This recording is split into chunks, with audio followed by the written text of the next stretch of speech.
எந்த அளவுக்கு தரம் தாழ்ந்திருக்கிறதுன்னு பார்க்குறோம். மாணவிகள் இப்போ கருப்பு துப்பட்டா அணிந்து வரக்கூடாது என்று அரசு ஆணை பிறப்பித்ததா, நிகழ்ச்சி ஏற்பாட்டாளர்கள் சுய விருப்பத்தில் பண்ணார்களான்னு பாஜகவினுடைய இந்த அத்துமீறிய ஜனநாயக முறை அமைவுகளுக்கு எதிரான இந்த மாதிரியான போராட்டங்களை தூண்டி அமைதியை சீர்குலைக்கிறதுல பாஜகவினுடைய இந்த அரசியல் அநாகரிக செயல்களுடைய எச்சமாகவும் உச்சமாகவும் தான் அதை பார்க்குறோம். ஆளுநர் ஒரு அரசியலமைப்பு கடமைகளுக்கு முரணாக தன்னுடைய தத்துவத்திற்கு கொள்கைக்கு எதிரான அரசாக தமிழ்நாடு அரசு திராவிட முன்னேற்ற கழகம் இயங்குகிறது என்பதனாலேயே அதில் சில குழப்பத்துகளையும் சில சங்கடங்களையும் அதில் நெருக்கடியை தருவதற்காக திட்டமிட்டு தமிழ்நாடு ஆளுநராக RN ரவி அவர்கள் பொறுப்பேற்ற காலத்திலிருந்து தொடர்ந்து இதுபோன்ற மரபுகளையும் விதிகளையும் அரசியல் சாசன முறையமைவுகளையெல்லாம் நீங்கள் அவர் மீறுகிறார். இந்த ஆண்டு 2025 தமிழ்நாடு சட்டமன்ற பேரவையினுடைய முதல் கூட்டம் ஆளுநர் உரையோடு துவங்குவது வழக்கம், மரபு. இந்த ஆண்டுக்கான கொள்கை திட்டங்களை அரசினுடைய நகர்வுகள் குறித்து நாட்டு மக்களுக்கு அதனுடைய ஆளுநர் அறிக்கையின் வழியாக உரையின் வழியாக தருவது வழக்கம். அப்படிப்பட்ட அந்த வழக்கத்தை, அப்படிப்பட்ட தமிழ்நாடு அரசினுடைய உரையை படிக்காமல் தேசிய கீதத்தை பாடவில்லை, ஆகவே புறக்கணிக்கிறேன் என்று ஒரு பள்ளி குழந்தையை போல கோபித்து கொண்டு வெளியேறிய காரணம் பிழையானது, தவறானது. போராடுகள் நீதி கிடைக்கலன்னா தான் போராடணும். ஒருவர் குற்றம் இழைக்கிறார், ஒருத்தர் பாதிக்கப்படுறார். குற்றம் இழைத்தவர் வந்து சட்டப்படி நடவடிக்கை எடுத்த பிறகு போராடுனா அப்போ போராடுவதனுடைய நோக்கம் என்ன? நீதிக்காக போராடுவதல்ல, அரசியலுக்காக அவதூறுக்கு பரப்புவதற்காக போராடுவது. அதை கட்டுப்படுத்த வேண்டியது அரசினுடைய கடமை. வணக்கம். வல்வம் வலைக்காட்சி நடுநிலையோடு நேர்மையாக செய்திகளை முந்தி தந்து சமூகத்தில் இருக்கிற பல்வேறு துறைகள் சார்ந்த ஆளுமைகளை நாட்டு மக்களுக்கு உலகத்துக்கு தருவதிலே முன்னணி வலைக்காட்சியாக விளங்குவது நம்முடைய வள்ளுவம் வலைக்காட்சி. வள்ளுவம் வலைக்காட்சி 1 லட்சத்திற்கு மேற்பட்ட பின்தொடர்பவர்களை பெற்றிருப்பது கூடுதல் மகிழ்ச்சி. இன்னும் பல லட்சக்கணக்கான பார்வையாளர்களை பின்தொடர்பவர்களை பெற்று வள்ளுவம் வலைக்காட்சி இன்னும் வலிமையோடு மக்களின் பேராதரவோடு என் தாய் தமிழ் நிலத்தில் அறிவு சமூகமாக இந்த தாய் தமிழ் சமூகம் தலைநிமிர வள்ளுவம் என்கின்ற தலைப்பை தாங்கி இருக்கிற வள்ளுவம் எப்படி உலகத்திற்கு பொதுமுறையை நடுநிலையோடு தந்ததோ, மானுட சமூகத்திற்கு அறிவு வெளிச்சத்தை பாய்ச்சியதோ, அதுபோன்று நம்முடைய வள்ளுவம் வலைக்காட்சியும் உலகத்திற்கு அறிவு வெளிச்சத்தை பாய்ச்ச லட்சக்கணக்கான பார்வையாளர்களை பின்தொடர்பாளர்களை பெற்று மேலும் மேலும் வளர தமிழ்நாடு கொங்கு இளைஞர் பேரவையின் சார்பாக, என் சார்பாக, ஒட்டுமொத்த தாய் தமிழ் சமூகத்தின் சார்பாக என் நெஞ்சார்ந்த வாழ்த்துக்களை, பாராட்டுகளை பரிசாக்குகிறேன். வாழ்க வள்ளுவம் வலைக்காட்சி. உலகம் முழுமைக்கும் பரவி வாழும் வள்ளுவம் வலைக்காட்சி சொந்தங்கள் அனைவருக்கும் வணக்கம். அரசியல் பேசு நிகழ்ச்சிக்கு உங்களை வரவேற்பதில் மகிழ்ச்சி. இன்று நம்மோடு நேர்காணலில் இணைந்திருக்கிறார் முன்னாள் சட்டமன்ற உறுப்பினரும் தமிழ்நாடு கொங்கு பேரவையினுடைய தலைவருமான ஐயா தனியரசு அவர்கள். வணக்கம் சார். வணக்கம். நல்லா இருக்கீங்களா? நலமா இருக்கேன். வள்ளுவம் வலைக்காட்சிக்கு ராபின்சனுக்கு வணக்கம். ஆளுநருடைய இந்த உரையை நடத்தாம சட்டமன்றத்திலிருந்து வெளியேறிய விவகாரம் தொடர்ந்து போயிட்டே இருக்கு. தொடர்ந்து ஆளுநருக்கும் தமிழ்நாடு அரசுக்குமான இந்த மோதல் போக்கு ஏன் நடக்குது? எதுக்காக ஆளுநர் வெளியேறியிருக்காருன்ற ஒரு இது இருக்கு. இல்லை, அது சாதாரணமாக ஆளுநர் அல்லது தமிழ்நாடு அரசு அல்லது சட்டப்பேரவைன்னு பார்க்கக்கூடாது. அது ஒரு தத்துவ போர் முரண். ஆளுநர் ஒரு அரசியலமைப்பு கடமைகளுக்கு முரணாக தன்னுடைய தத்துவத்திற்கு கொள்கைக்கு எதிரான அரசாக தமிழ்நாடு அரசு திராவிட முன்னேற்ற கழகம் இயங்குகிறது என்பதனாலேயே அதில் சில குழப்பத்துகளையும் சில சங்கடங்களையும் அதில் நெருக்கடியை தருவதற்காக திட்டமிட்டு தமிழ்நாடு ஆளுநராக RN ரவி அவர்கள் பொறுப்பேற்ற காலத்திலிருந்து தொடர்ந்து இதுபோன்ற மரபுகளையும் விதிகளையும் அரசியல் சாசன முறையமைவுகளையெல்லாம் நீங்கள் அவர் மீறுகிறார். ஆகவே அப்படிப்பட்ட மீறலினுடைய தொடர்ச்சியாக இந்த ஆண்டு 2025 தமிழ்நாடு சட்டமன்ற பேரவையினுடைய முதல் கூட்டம் ஆளுநர் உரையோடு துவங்குவது வழக்கம், மரபு. அந்த மரபில் தமிழ்நாடு அரசினுடைய இந்த ஆண்டுக்கான கொள்கை திட்டங்களை அரசினுடைய நகர்வுகள் குறித்து நாட்டு மக்களுக்கு அது தன்னுடைய ஆளுநர் அறிக்கையின் வழியாக உரையின் வழியாக தருவது வழக்கம். அப்படிப்பட்ட அந்த வழக்கத்தை, அப்படிப்பட்ட தமிழ்நாடு அரசினுடைய உரையை படிக்காமல் தேசிய கீதத்தை பாடவில்லை, ஆகவே புறக்கணிக்கிறேன் என்று ஒரு பள்ளி குழந்தையை போல கோபித்து கொண்டு வெளியேறிய காரணமும் பிழையானது, தவறானது, உள்நோக்கமானது. ஆகவே அவர் திட்டமிட்டே தமிழ்நாடு அரசுக்கு, திராவிட முன்னேற்ற கழக அரசுக்கு சங்கடத்தை, நெருக்கடியை தர வேண்டும் என்பதற்காக ஆளுநர் RN ரவி அவ்வாறு செயல்பட்டிருக்கிறார். அது பிழையானது, தவறானது, கண்டனத்துக்குரியது. ஆகவே மைய ஒன்றிய பாஜக அரசு உடனடியாக தமிழக ஆளுநர் ஐயா RN ரவி அவர்களை திரும்ப பெற்றுக்கொண்டு அரசியல் சாசனத்தையும் மரபுகளையும் மதிக்கிற ஒருவரை இங்கு ஆளுநராக பணியமர்த்த வேண்டும் என்று மத்திய அரசாங்கத்துக்கும் நான் கோரிக்கை வைக்கிறேன். நீங்க வந்து இப்படி சொல்றீங்க. ஆனா வந்து பாத்தீங்கன்னா இந்த தேசிய கீதம் பாடுறதுல என்ன சிக்கல் ஏற்பட போகுது, அதையுமே ஆளுநர் தான் வந்து போடணுமான்னு சொல்லிட்டு வானதி சீனிவாசன் அவர்கள் சொல்றாங்க. தேசியம் கீதம் பாடுறதுல என்ன இருக்கு? இல்லை, இப்போ அவங்கெல்லாம் ஏதோ வேற்று கிரகத்திலிருந்து அயல் நாடுகளிலிருந்து புதிதாக தமிழ்நாடு சட்டமன்ற பேரவைக்கு வந்ததை போல சொல்கிறாங்க. நாங்கள் நீண்ட காலமாக தமிழ்நாட்டினுடைய அரசியல் வரலாற்றில் சட்டமன்ற பேரவை மரபுகளில் தமிழ்த்தாய் வாழ்த்துக்கு பிறகு நிகழ்ச்சி துவக்கிறது நம்முடைய தமிழர் மரபு, அரசின் மரபு.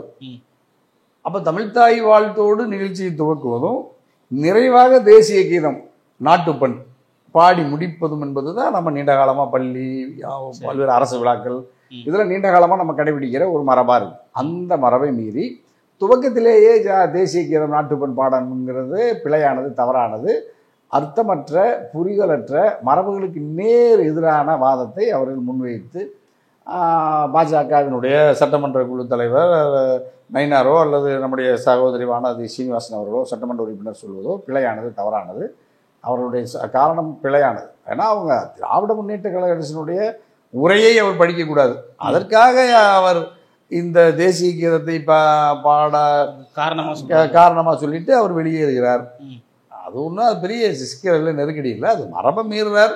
வழக்கமாக இயல்பான ஒரு அரசு இயந்திரத்தை நிர்வாக முறை அமைவில் ஒரு சர்ச்சையை உருவாக்கி அதன் மூலமாக விளம்பரத்தை தேடுவது தான் நம்ம ஒரு நாகரிகமான பண்பட்ட ஒரு ஜனநாயக அரசியல் முறை அமைவின் மீது அதன் பயணத்தில் இவர்கள் இது போன்று நெருக்கடியை தருவது என்பது தான் ஆழமாக வேதனைப்பட வேண்டியது, வருத்தப்பட வேண்டிய ஒன்று, கண்டிக்கத்தக்க ஒன்று.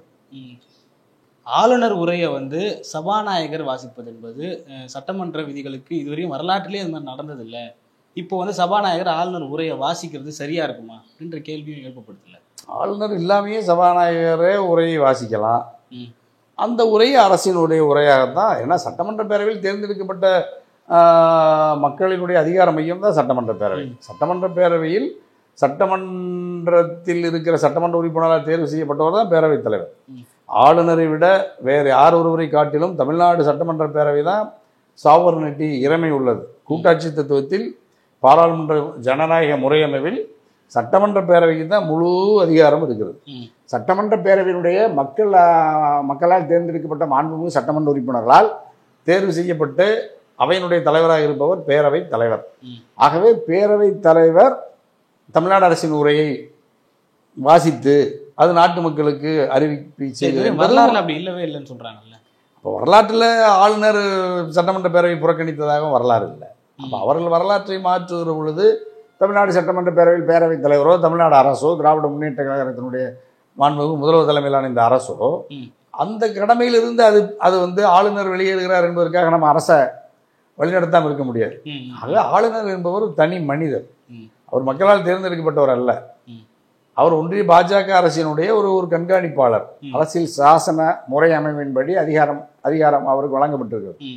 அந்த அதிகாரத்தை அவர் துஷ்பிரயோகம் செய்கிறார் என்பதனாலேயே தமிழ்நாடு சட்டமன்ற பேரவையின் வழக்கமான இயல்பான நடைமுறை அல்லது அரசினுடைய கொள்கையில் நாட்டுக்கு பிரகடனப்படுத்துவதில் தமிழ்நாடு சட்டமன்ற பேரவையின் தலைவர் மாண்புமிகு ஐயா அப்பாவு அவர்கள் வாசித்து அளித்திருந்தாலும் அது பிழை இல்லை. ஜனநாயகத்தினுடைய வழக்கமான மரபுகளிலிருந்து மாறுபட்டு இருந்தாலும் நியாயமானது, சரியானது, தமிழ்நாட்டு மக்கள் ஏற்றுக்கொள்வார். ஆளுநர் வந்து எந்த ஒரு நிகழ்ச்சிக்கு சென்றாலும் அங்கே கருப்பு சட்டை போடுறவங்களுக்கு அனுமதி இல்லைன்ற ஒரு மறுப்பு தெரிவிப்பாங்க. கல்லூரிகளுக்கு சென்றாலும் எங்கே சென்றாலும் அதே ஃபார்முலாவை வந்து நேற்றைய தினத்தில் சென்னையில் வந்து ஒரு கல்லூரி நிகழ்ச்சிக்கு சென்ற முதல்வர் வந்து கருப்பு துப்பட்டா யாரும் அணியக்கூடாதுன்னு சொல்லியிருக்காரு. இது வந்து ஆளுநரோட ஒப்புதலாக போகிற மாதிரி ஒரு இணக்கமாக போகிற மாதிரி ஒரு விஷயமா இருக்கா? இல்லை, ஆளுநர் உரைக்க ஆளுநரோடு ஒத்து போகிற மாதிரியான அந்த கருப்பு துப்பட்டா உள்ளே போட்டு போகிறதுனால என்ன நடந்துட போகுது? இல்லை, அங்கே யாராவது விசமிகள் சமூக விரோதிகள் ஊடுருவி கருப்பு கொடி காட்டினார்கள்னு சொல்லுவாங்க. ஏன்னா இதெல்லாம் நாட்டில் வந்து நவீன சமூகம், ஒரு பண்படாத சமூகம். ஒரு ஆளுநரோ ஒரு முதல்வரோ ஒரு அரசு விழாக்களில் சமூக விரோதிகள் ஊடுருவக்கூடும், அரசியல் அவதூறு பரப்புவர்கள் ஊடுருவக்கூடும். அங்கே போய் ஏதாவது ஒரு முழக்கங்களை செய்யலாம். அந்த மாதிரி கருப்பு வங்கியில் மாணவிகளுக்கான ஒரு நிகழ்ச்சி பரவாயில்ல. அது நம்ம வந்து அப்படி நான் அதை ஆதரிக்கலை. அவங்க அனுமதிக்கணும்னு நான் சொல்கிறேன், அட்மிட் பண்ணணும்னு சொல்கிறேன். எந்த அளவுக்கு தரம் தாழ்ந்திருக்கிறதுன்னு பார்க்குறோம். மாணவிகள் ஒரு கல்லூரி அல்லது ஒரு பல்கலைக்கழகத்தில் நடந்த ஒரு அத்துமீறலை கண்டித்து அரசுக்கு எதிராக ஒருவர் முழக்கமிடுகிறார் என்றால் நீங்கள் அரசினுடைய அந்த நிகழ்ச்சியினுடைய மொத்த பார்வையும் திசை மாறுங்கிறது நம்ம எல்லாத்துக்கும் தெரியும். ஏன்னா இப்போல்லாம் அது லைவ். எல்லா நிகழ்வுகளையும் நீங்கள் யாரையும் துண்டித்து தடுத்து நிறுத்த முடியாது. எல்லாமே ஏரில் இருக்கிறது தான் அது. அப்போ நீங்கள் அதில் எச்சரிக்கையாக இருந்திருப்பாங்க. அது அவசியம் இல்லை. ஆனால் அப்படி ஒரு சூழல் உருவாகிவிடும் என்று கருதி இந்த மாதிரியான ஒரு தடுப்புகளை எனக்கு ஒன்று அது உறுதியாக தெரியல. இப்போ கருப்பு துப்பட்டா அணிந்து வரக்கூடாது என்று அரசு ஆணை பிறப்பித்ததா, நிகழ்ச்சி ஏற்பாட்டாளர்கள் சுய விருப்பத்தில் பண்ணார்களான்னு எனக்கு தெரியாது. நான் அறிந்த வகையில் திராவிட முன்னேற்ற கழக அரசோ முதல்வரோ அல்லது அங்கே இருக்கிற அரசு அதிகாரிகளோ அப்படிப்பட்ட வேண்டுகோளை அப்படிப்பட்ட உத்தரவு பிறப்பித்திருக்க மாட்டார்கள். அதுவுமே ஒரு பிழையான தவறான வதந்தியாக அவதூறாக இருக்கும்னு நான் கருதுகிறேன். அப்படி அவர்கள் அப்படி ஒரு கருத்தில் அதை தவிர்க்குமாறு கேட்டிருந்தாலும் சூழல் இந்த அளவுக்கு மாறி இருக்கிறது என்பதை இந்த பாஜகவினுடைய இந்த அத்துமீறிய ஜனநாயக முறை அமைவுகளுக்கு எதிரான இது மாதிரியான போராட்டங்களை தூண்டி அமைதியை சீர்குலைக்கிறதுல பாஜகவினுடைய இந்த அரசியல் அநாகரிக செயல்களுடைய எச்சமாகவும் உச்சமாகவும் தான் அதை பார்க்குறோம். நீங்கள் தமிழ்நாட்டு அரசியல் இதுக்கு முன்னாடி வேறு எந்த கட்சியிலும் செய்ய மாட்டாங்க. பாஜகவினுடைய தமிழ்நாட்டு அரசியல் வருகைக்கு முன்பு இது போன்று எந்த அரசியல் கட்சியிலுமே அரசு நிர்வாகத்தில் அல்லது அரசியலினுடைய அந்த ஒரு நமக்குன்னு ஒரு ட்ரெடிஷனல் நமக்குன்னு ஒரு மரபு இருந்துச்சு. அதுமே இந்த அண்ணாமலை வருகைக்கு முன்பு கூட அது ஒழுங்கு இருந்துச்சு. அண்ணாமலையினுடைய வருகைக்கு பிறகும் பாஜக ஆட்சி பொறுப்புக்கு வந்து மோடி அமித்ஷா ஆட்சி பொறுப்புக்கு வந்த பிறகு இவ்வளவு கூடுதலான அத்துமீறல்கள், மரபுகளுக்கும் மாறாக, நாகரிகத்துக்கு மாறாக இது மாதிரியான சம்பவங்களில் ஈடுபடுறாங்க. அது ஒரு பிழையானது. அது ஒரு சமூகத்தை உணர்ச்சி வசப்படுத்த வைக்கிறது. ஒரு நல்ல அரசாங்கத்தை அல்லது ஒரு நல்ல நிறுவனத்தை அல்லது நல்ல ஆளுமைகளை காயப்படுத்துவது, கலங்கப்படுத்துவது, அவர்களுடைய தியாகத்தை பாலடிப்பது, வீணடிப்பது, இவர்கள் இது போன்ற விசமிகளினுடைய ஊடுருவல் அல்லது ஓரிருவரின் தூண்டுதலால் அல்லது மூளைச்சலவைக்கு இரையாகி இருக்கிற ஒரு சில நபர்களால் இது மாதிரியான ஒரு நல்ல அரசினுடைய விழாக்கள் அல்லது ஒரு முக்கியமான பொறுப்புள்ள விழாக்கள், ஆளுமைகள் இதில் பாதிக்கப்படக்கூடுங்கிறதுனால அப்படி இருந்திருப்பாங்க. அப்படி அரசு செய்திருக்காது என்று கருதுகிறேன். செய்திருந்தால் பிழையானது, தவறானது. அப்படியே அது பிழை என்று கருதி தவிர்க்குமாறு கேட்டிருந்தாலும் அந்த சூழலை உருவாக்கி பாஜகவினுடைய இந்த ஒரு அத்துமீறல் அல்லது நாகரிக குறைவான அநாகரிக அரசியல் இங்கு ஊடுருவி அது பரவி வருகிறது என்பது நம்ம தவிர்ப்பதற்கும், அப்படிப்பட்ட தீய சக்திகள் தமிழ்நாட்டில் வேறுவிடாமல் அது வலிமை பெறாமல் பாதுகாக்க வேண்டியது ஒட்டுமொத்த தமிழ்நாட்டு மக்களினுடைய 8 கோடி மக்களினுடைய கடமை. அப்படிங்கிறதுனால நம்ம அந்த நாட்டு மக்களுக்கு விழிப்பாக இருக்கும்படி நம்ம வேண்டுகோள் வைக்கிறோம். தமிழ்த்தாய் வாழ்த்து சர்ச்சை தொடர்ச்சியாக போயிட்டு இருக்கு. நீங்க ஆளுநருடைய அந்த நிகழ்ச்சியில தமிழ்த்தாய் வாழ்த்து தவிர்க்கப்படுவதா இருக்கட்டும், இல்ல ஆளுநர் பாடாம இருக்கிறதா இருக்கட்டும், உதயநிதி வரைக்கும் அந்த தமிழ்த்தாய் வாழ்த்து சர்ச்சை போய்கொண்டே இருந்தது. சமீபத்தில் பார்த்தீங்கன்னா சீமான் அவர்கள் கலந்துகிட்ட ஒரு நிகழ்ச்சியில, அந்த புத்தக கண்காட்சி நிகழ்ச்சியில தமிழ்த்தாய் வாழ்த்து, புதுச்சேரி தமிழ்த்தாய் வாழ்த்து போட்டதுனால பெரும் சர்ச்சைக்குள்ளாக மாறி இருக்கு. தமிழ்த்தாய் வாழ்த்து இந்த சர்ச்சை சீமானில் பார்க்குறாங்க. அதுதான் இப்போ நான் சொல்கிறேன். இப்போ இந்த சமீபகால அரசியல் சர்ச்சையான பேச்சு, சர்ச்சையான செயல்களின் மூலமாக விளம்பரம் இலகுவாக கிடைக்குது யார் ஒருவருக்கும். அது அண்ணாமலையாக இருக்கலாம், அல்லது சகோதரர் சீமானாக இருக்கலாம், அல்லது எந்த புதுசாக வர்ற அரசியல்வாதிகள், அல்லது இப்போ இந்தியா முழுக்க இப்போ பாஜகவை சார்ந்த பல பேர் அப்படிப்பட்ட செயல்களில் ஈடுபட்டு தேசம் முழுக்க கவனத்தை இருக்கிறாங்க. கோட்ஸை வாழ்கன்னு சொல்கிறது, காந்தி ஒளியன்னு சொல்கிறது, அப்படியெல்லாம் நிறைய இப்படி முரண்பட்ட கருத்தால் அவர்கள் பெரிய கவனத்தை இருக்கிற சூழலை நம்ம பார்க்குறோம். அந்த அடிப்படையில் சீமானினுடைய அந்த பேச்சு, அதுவும் ஒரு புத்தக திருவிழாவில் அரசியல் கலப்பில்லாத பொதுவான ஒரு வாசகர்கள், பதிப்பகம், நூல் எழுத்தாளர்கள், சிந்தனையாளர்கள் குழுமி இருக்கிற பெரிய பெரிய வளாகம். அந்த வளாகத்தில் அந்த மேடையில் அரசியல் பேசி அல்லது ஆட்சியாளர்களை கடுமையாக விமர்சிப்பது, இது மாதிரியான இந்த தமிழ்த்தாயினுடைய முரண்பட்ட கருத்தை அங்கு பிரதிபலித்து அதில் சர்ச்சையாக்குவது, அதுவும் ஒரு நாகரிக குறைவானது தான், பிழையானது, தவறானது. அதை நம்ம வேற மேடையில் செய்யலாம், வேற பொதுக்கூட்டங்களில் தனிப்பட்ட மேடையில் செய்யலாம். அங்கே நடந்தது அது ஒரு பொது விழா. அது பல்லாயிரக்கணக்கான மக்கள். நான் நேற்று போயிருந்தேன், நானே ஒரு நூல் வெளியீட்டு விழாவுக்கு போயிருந்தேன். காரா பதிப்பகம்னு நம்ம ஆரோக்கிய சகோதரர் ரவிச்சந்திரன் 27 ஆண்டுகள் சிறையிலிருந்து விடுவிக்கப்பட்டு காரா பதிப்பகத்தினுடைய மேதகு மொழி அப்படிங்கிற அந்த புத்தகத்தை நான் வெளியிட்டேன். என்னுடைய ஆரோக்கிய சகோதரர் முன்னாள் சட்டமன்ற உறுப்பினர் மனித ஜனநாயக கட்சியினுடைய தலைவர் தமிழ் மனுஷர் பெற்றுக்கொண்டார். அங்கே நாங்கள் போகும்போது பார்க்குறேன், அங்கே மிகச்சிறப்பாக மக்கள் அவ்வளோ அலையலையாக குடும்பமாக வர்றாங்க. அங்கே இப்போ நாங்களே கூட பொது அரசியல் தானே பேசுகிறோம். அங்கே போய் நாங்கள் விரும்புகிற அரசியல் பேச முடியாது. அதனால் அது சீமான் அல்லது நாம் தமிழர் கட்சி அப்படி ஒரு நிலைப்பாட்டை எடுத்து பண்ணுறாங்க. அதை கணிசமான பேர் அதை வந்து ஆதரிப்பவர்கள் அதை ஏற்கிறார். ஜனநாயகத்தில் நமக்கு அந்த வாய்ப்பு இருக்கும். ஆனால் அந்த இடத்தில் அப்படிப்பட்ட ஒரு சர்ச்சையை ஆட்சியாளர்களை அங்கே விமர்சித்த மாதிரி எதுவும் செய்திகள்? ஆமாம், கடுமையாக முதல்வர் உரிமையில் பேசுனதாக தானே செய்தியே.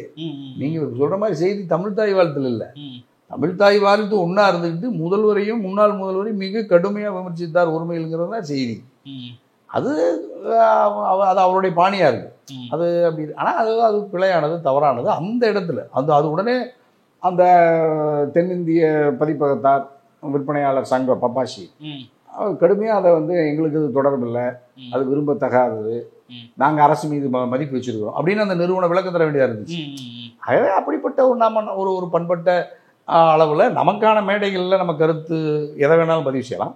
பொது இடத்துல அப்படிப்பட்ட கருத்தை பதிவு செய்யக்கூடாது, தவிர்த்திருக்க வேண்டும் என்பது தனியரசனுடைய பார்வை. ஆனால் வந்து திராவிடர் கழகத்தை சார்ந்தவங்க தொடர்ந்து வந்து இத்தகைய தமிழ் தேசிய பேசக்கூடிய நபர்களை வந்து அதே மேடையில் விமர்சித்ததெல்லாமும் இருக்குல்ல, அதையுமே நம்ம பார்க்க வேண்டியது இருக்குல்ல. இல்லை, அந்த இடத்துல யாராவது விமர்சித்திருந்தால் அதுவும் கண்டனத்துக்குரியது தான். நீங்கள் அதை வந்து நீங்கள் திராவிடம் பேசுகிறவர்களோ, தேசியம் பேசுகிறவர்களோ, மதம் பேசுகிறவர்களோ, சாதி பேசுகிறவர்களோ ஒரு குறிப்பிட்ட நபரை அல்லது ஒரு இயக்கத்தை, ஒரு தலைவரை உரிமையிலே நாகரிக குறைவாக அந்த இடத்தில் அரசியல் பேசி ஒரு பாகுபாட்டை, ஒரு பகைமையை உருவாக்குகிற இடம் அந்த புத்தக திருவிழா இல்லை. அங்கே புக் ஃபேர்னால நீங்கள் வந்து அதில் அது எவ்வளவு பேர் கடினமாக உழைத்து இரவு பகலாக சிந்தித்து அறிவினுடைய அறிவினுடைய கருவூலம் அது. அந்த இடத்துல நீங்கள் அறிவுக்கு முரணாக கருத்துக்களை பரப்பி அமைதியையும் அறிவு சமூகத்தையும் உருவாக்குவதற்கான அந்த இடத்துல அறிவு கருத்துக்கு முரணாக உணர்ச்சி கருத்துக்களால் சமூகத்தில் பதட்டத்தை ஏற்படுத்துகிற தளமாக அந்த இடத்தை நம்ம வந்து சூழ்நிலையை மாற்றுவது பிழையானது, தவறானது. அது திராவிடர் கழகமோ அல்லது மதம் சார்ந்தவர்களோ, சாதி சார்ந்தவர்களோ, தமிழ் தேசியம் சார்ந்தவர்களோ எவர் ஒருவரும் எல்லை மீறினாலும் பிழையானது, தவறானது. தமிழ்நாட்டில் அறிவிக்கப்படாத எமர்ஜென்சி பாலகிருஷ்ணன் முன்னாள் மாநில செயலாளர், முன்னாள் சட்டமன்ற உறுப்பினர் நான் பாலகிருஷ்ணன் சொன்னார். அந்த இடத்துல அவர் உணர்ச்சி வசப்பட்டு பேசினது. அந்த மாநாட்டில் அங்கே காவல்துறை வழக்கமாக கட்டுப்பாடு விதிப்பாங்கன்னு அண்ணனுக்கு அவருக்கு தெரியும். அவர் நீண்ட காலமாக மக்களுக்காக போராடுகிற ஒரு மகத்தான மக்கள் இயக்கம் தான் மார்க்சிஸ்ட் கம்யூனிஸ்ட் கட்சி. அதில் அவருடைய வாழ்நாள் எல்லாம் அந்த போராட்ட காலத்திலேயே வாழ்க்கையை நடத்தியவர் ஐயா மாநில செயலாளர் பாலகிருஷ்ணன்.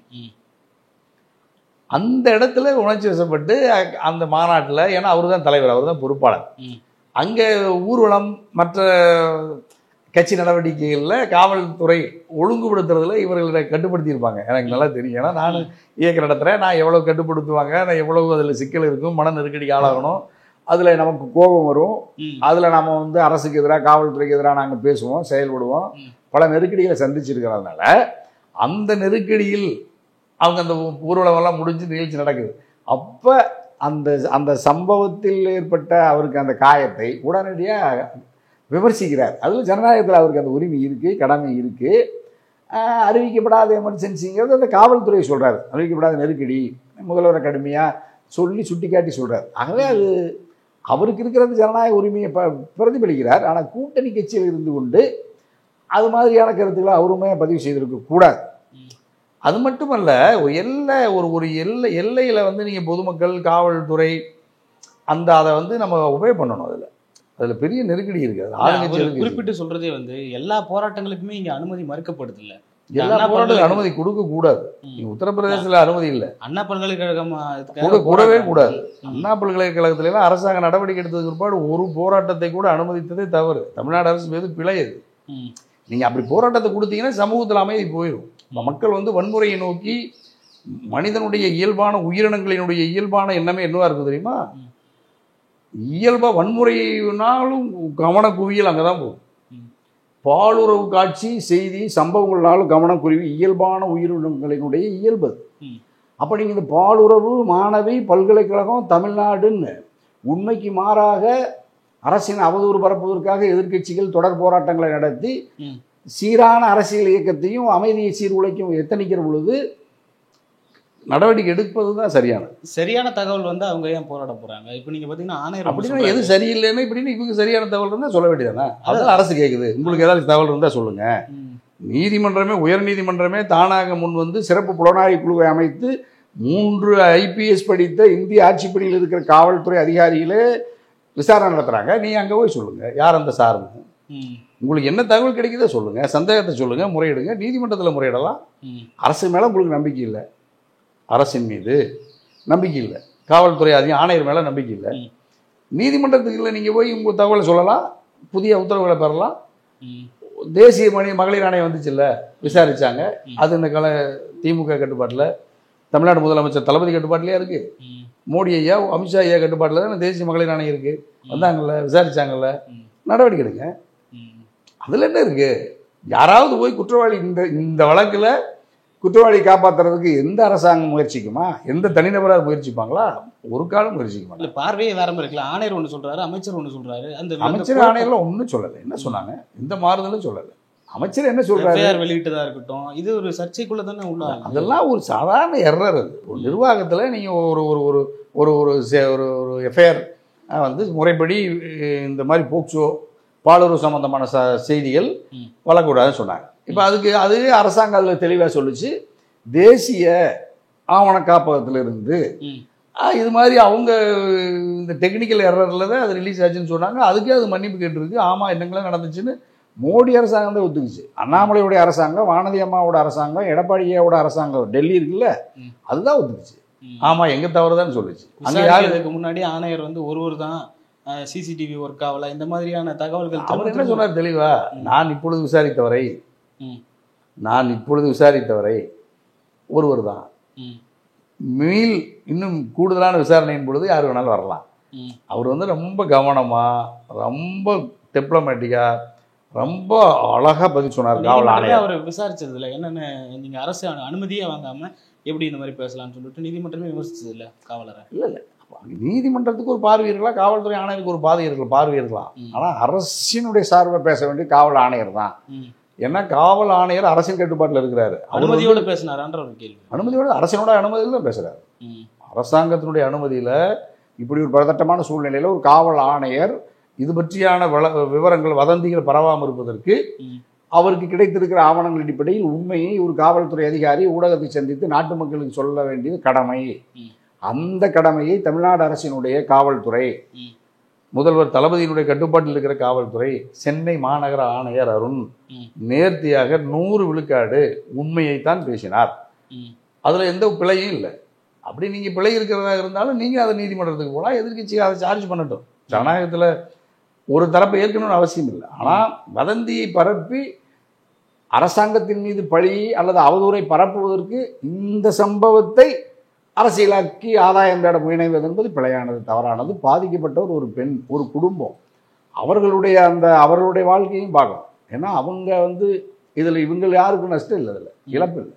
ஆனால் அந்த பெண்ணோ அந்த குடும்பமோ இந்த தொடர் போராட்டத்தின் வழியாக அவங்க எப்படி நிம்மதியாக இருக்க முடியும்?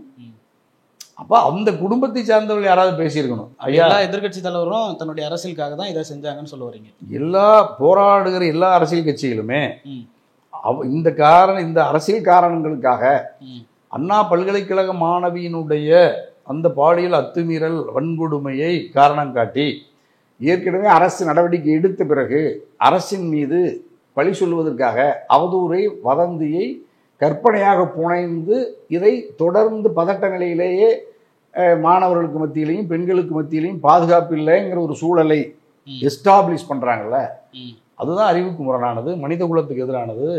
அது யார் ஒருவருக்கும் நல்லதில்லை. எந்த அமைதி சமூகத்துக்கும் இதெல்லாம் நீங்கள் ஐரோப்பாவிலாம் ஒரு சம்பவத்தை இப்படி பார்க்க முடியாது. வளர்ந்த நாகரிகம் உள்ள சமூகத்தில் ஒரு சம்பவத்தை நீங்கள் பார்க்க முடியாது, ஒரு போராட்டம் நடக்காது. சம்பவத்தில் சம்பந்தப்பட்ட குற்றவாளி சட்டப்படி நடவடிக்கை, நீதிமன்றம், சிறை, அல்லது அது நீதிமன்றத்தினுடைய போராடுவது என்பது ஜனநாயக உரிமை. ஏன் இப்போ மேலை நாடுகள் இல்லை? போராடுகள்னா நீதி கிடைக்கலன்னா தான் போராடணும். நீதி கிடைக்கலன்னா தான் போராடணும். இப்போ நீங்கள் நம்ம 2 பேர் ஒரு முரண்பாடு வந்துடுது. ஒருவர் குற்றம் இழைக்கிறார், ஒருத்தர் பாதிக்கப்படுறார். குற்றம் இழைத்தவர் மீது சட்டப்படி நடவடிக்கை எடுத்த பிறகு போராடுனா அப்போ போராடுவதனுடைய நோக்கம் என்ன? நீதிக்காக போராடுவதல்ல, அது அரசியலுக்காக அவதூறுக்கு பரப்புவதற்காக போராடுவது. அதை கட்டுப்படுத்த வேண்டியது அரசினுடைய கடமை.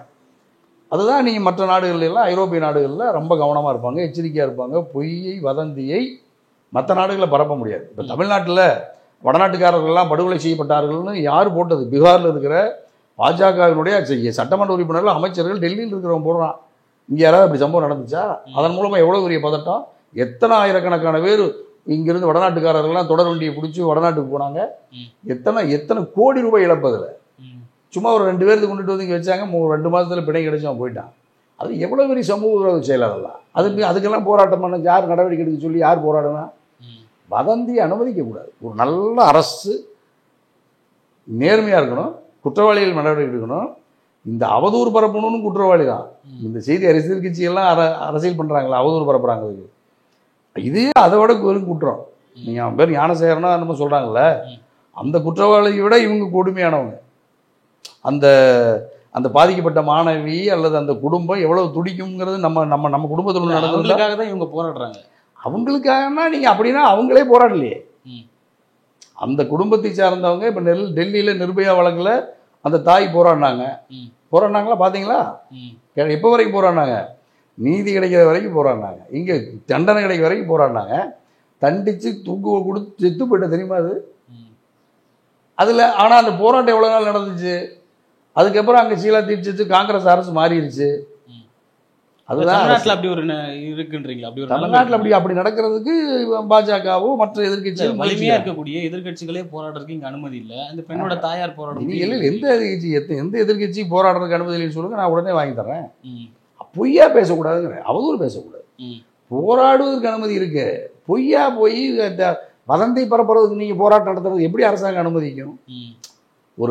ஒரு சம்பவத்தில் எதுக்காக போராடணும்? நீதி வேணும். என்ன நீதி வேணும்? பாதிக்கப்பட்ட மாணவிக்கு நீதி வேணும். பாதிக்கப்பட்ட மாணவி யாரால் பாதிக்கப்பட்டார்? ஒரு குற்றவாளி இருக்கிறார். அந்த குற்றவாளி கைது செய்யப்பட்டு விட்டார். கால் உடைச்சாச்சு. அதே சட்டவிரோதம் தான். அவர் இப்போ குண்டாஸ் போட்டாங்க. நாளைக்கு அது தூக்கு கூட வரலாம்.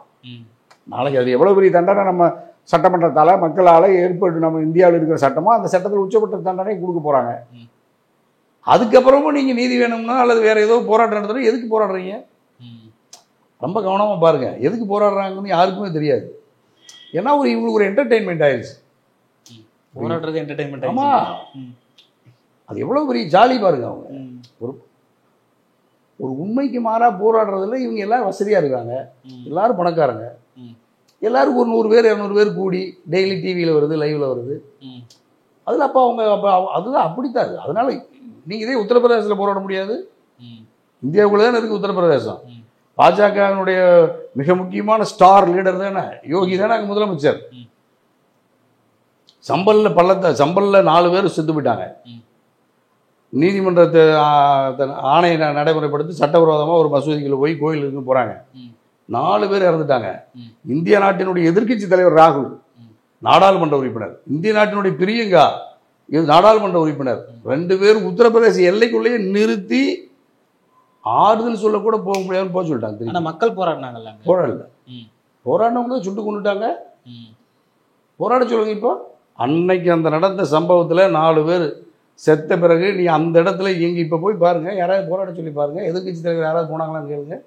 இந்த கட்சியெல்லாம் போராடிச்சாங்க. இங்கே இருக்கிற இந்த நாடக கம்பெனிலாம் இருக்காங்களா, யாராவது போய் போராடினாங்களா? எல்லாருமே கண்டனம் தெரிவிச்சாங்க. எங்கே இதில் பேப்பரில் நீங்கள் கொடுங்க, இப்பவும் கொடுங்க, அறிக்கை கொடுங்க. ஏன் போராட போகிறீங்க? இங்கே யூனிவர்சிட்டியில் போய் தமிழ் பூரா மாணவர்களையும் திரட்டிக்கிட்டு ரோட்டில் வந்து என்ன அது நாடா? தொழிலை பார்க்குறதா, குடும்பம் நடத்துகிறதா, போராட்டம்னு சொல்லிட்டு ஒவ்வொரு சம்பவத்துக்கு தெருவில் வந்து போராடிக்கிட்டே இருந்தாங்கன்னா நாட்டில் எப்படி அமைதி இருக்கும்? மக்கள் எப்படி வாழ்கிறது? எதுக்கு சட்டம்?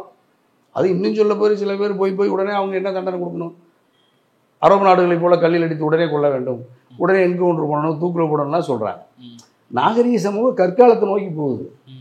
பல்லுக்கு பல், கண்ணுக்கு கண்ணு. அப்போ எதுக்கு யூனிவர்சிட்டி வச்சுருக்கான்னு, கல்லூரி வச்சுருக்கான், எதுக்கு பாராளுமன்றம், எதுக்கு நீதிமன்றம்? இந்த காட்டு கூட்டம் ஜீன்ஸ் போட்டிருக்கான், கட்டிங் வெட்டியிருக்கான், எல்லோரும் நாகரிகமான உடையெல்லாம் அணிச்சிருக்காங்க, எல்லோரும் புத்தகங்களாக வச்சுருக்காங்க, பேப்பர் இருக்குது. இது மாடர்ன் சொசைட்டின்னு சொல்கிறாங்க. ஆனால் ஒரு சம்பவம் நடந்தால் உடனே தூக்கில் போடுன்னு ஒரு கூட்டம் ஓடி வருது. அந்த கூட்டம் பேண்ட் போட்டுருக்குது, இலையெல்லாம் தட்டி கட்டிக்கிட்டு குடுமையெல்லாம் வச்சுக்கிட்டு வரல. ஆனால் குடுமி இருந்த காலத்தில் இருந்த சகிப்புத்தன்மை கூட இல்லாமல் குற்றம் நடந்த உடனே தூக்கில் போடுன்னு சொல்லுது. அப்படி தான் அப்சல் குருவை பாராளுமன்ற தாக்குதல் நடத்தினா சட்டப்படி எவிடன்ஸ் இல்லை. ஆனால் அந்த உச்ச நீதிமன்ற நீதிபதி சொல்கிறாரு, தேசத்தின் கூட்டு மனச்சாட்சி யார்? இந்த காட்டு கூட்டத்தை சொல்கிறாரு, நாட்டு மக்களை சொல்கிறாரு. அவனை தூக்கில் போடுன்னு சொல்லுது இந்த காட்டு கூட்டம், தூக்கில் போடுறேன்னு சொல்கிறாரு. ஜட்ஜ்மெண்ட் தூக்கில் போட்டாங்க பாவம். ம்.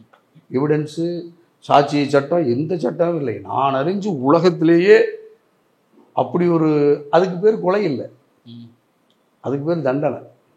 ஏன் தண்டனை தெரியுமா? இப்போ நீங்கள் சொல்கிறீங்கல்ல, இந்த கூட்டம் பூரா அடிச்சு கொள்ளுன்னு சொல்லுதில்ல, அந்த அடிச்சு கொள்ளுன்னு சொல்கிறது நீதிபதியே தேசத்துக்கு கூட்டு மனசாச்சு தூக்கு தண்டனை தர்றாங்க, தூக்கு தண்டனை கூட செத்து போயிட்டாரு. ம். அப்போ இந்த காட்டு கூட்டை இது எப்படி நவீன கூட்டை, இது எதுக்கு நீதிமன்றங்கிறேன்? அதே மாடல் சொசைட்டில தானே இந்த மாதிரியான சம்பவங்கள் நடக்குது தொடர்ந்து. இது எங்க நடக்காம எப்படி இருக்கு? மனித ஞானசேகர் வந்து உயிர்களுக்குள்ள, ஒரு சம்பவத்துல மட்டும் ஈடுபடல, மனிதர்களுக்குள்ள நடக்காம எப்படி இருக்கு? நடப்பு கால அரசியல் குறித்து விவாதித்ததற்கு நன்றியா. மற்றும் ஒரு காணொலி சந்திப்போம். நன்றி. மிக்க மகிழ்ச்சி, அன்புக்கு நன்றி, வணக்கம். நன்றி.